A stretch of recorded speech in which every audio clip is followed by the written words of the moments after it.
President Trump outside the White House last week. Doug MillsThe, New York Times, Washington. President Trump and his representatives on Monday dismissed the charges leveled against three former campaign advisors, saying none of them proved that he had colluded with Russia last year to influence the presidential election. The White House said that the indictment of Paul J. Manafort, the president's former campaign chairman, and Rick Gates, his deputy, as well as the guilty plea of George Papadopoulos, a former campaign advisor, had nothing to do with Mr. Trump or his election operation. Instead, it sought to refocus attention on Democrats and their actions during the campaign. Today's announcement has nothing to do with the president, has nothing to do with the president's campaign or campaign activity, said Sarah Huckabee Sanders, the White House press secretary. Responding to questions at her daily briefing, she said, "We've been saying from day one there's been no evidence of Trump-Russia collusion, and nothing in the indictment today changes that at all." Jay Sekulow, a private attorney for Mr. Trump, said the president and his legal team were not worried about the indictments, which could be used by the special counsel, Robert S. Mueller III, to seek testimony that could implicate other targets. "No, not concerned," Mr. Sekulow said on CNN.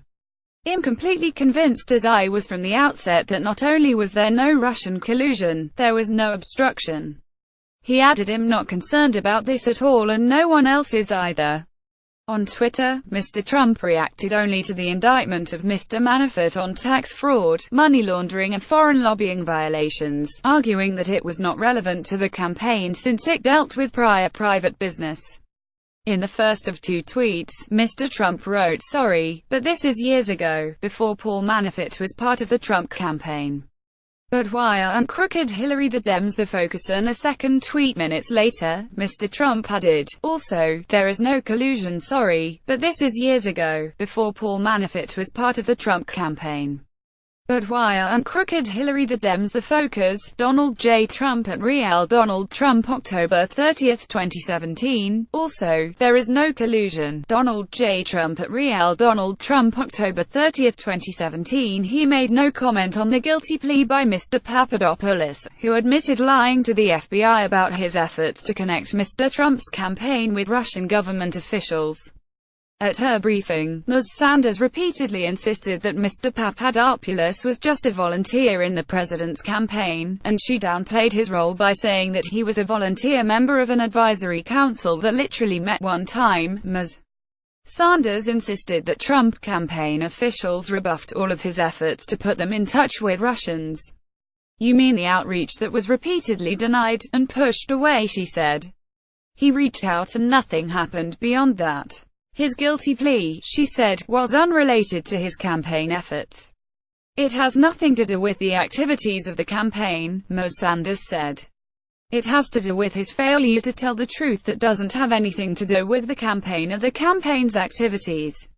Democrats jumped on the indictments, showing no hesitation to link the allegations against Trump campaign aides to Mr. Trump himself. "We know today that the Trump presidential campaign was run by a Russian foreign agent now charged with conspiring against the United States," said Senator Richard Blumenthal, Democrat of Connecticut.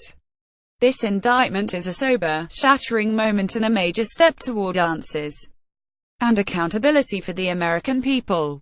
The president now owes the American people a serious explanation of his decision to hire Manafort and his own knowledge of this conspiracy." Senator Tom Udall, Democrat of New Mexico, keyed in Mr. Papadopoulos, who pleaded guilty to lying to FBI investigators about his contacts with a Russian individual with substantial connections with Russian government officials who discussed possessing dirt on then candidate Hillary Clinton in the form of thousands of emails. "These indictments and guilty plea demonstrate beyond any doubt that this is a consequential investigation, and it must be allowed to move forward without political interference," he said in a statement. Sarah Huckabee Sanders, the White House press secretary, said at a news briefing on Monday that Mr. Trump had not spoken to Paul J. Manafort, his former campaign chairman, in several months. Tom Brenner, New York Times. Ms. Sanders said that Mr. Manafort and the president have not spoken in months. She said that Mr. Gates had been at the White House several times since the inauguration, but she declined to say for certain whether Mr. Trump had spoken to Mr. Gates. "I know that there was some initial contact after the president was sworn in," she said, but said that she was not certain there was anything directly with the president. Both Ms. Sanders and Mr. Sekulow disputed suggestions that Mr. Trump might seek to fire Mr. Mueller. "There's no intention or plan to make any changes in regards to the special counsel," Ms. Sanders said. The two also played down the possibility that Mr. Trump might pardon Mr. Manafort or others caught in the special counsel's investigation. "I haven't had a conversation with the president about pardons or pardoning individuals," said Mr. Sekulow. Ms. Sanders likewise said that she had not spoken with the president about the possibility of pardons. The president's team again pointed to the Democrats to argue that they were the ones who were collaborating with Russia because of a salacious dossier of allegations against Mr. Trump, produced by a firm called Fusion GPS that was paid in part by the Democratic National Committee and Hillary Clinton's campaign. The real collusion scandal, as we've said several times before, has everything to do with the Clinton campaign, Fusion GPS and Russia, Ms. Sanders said.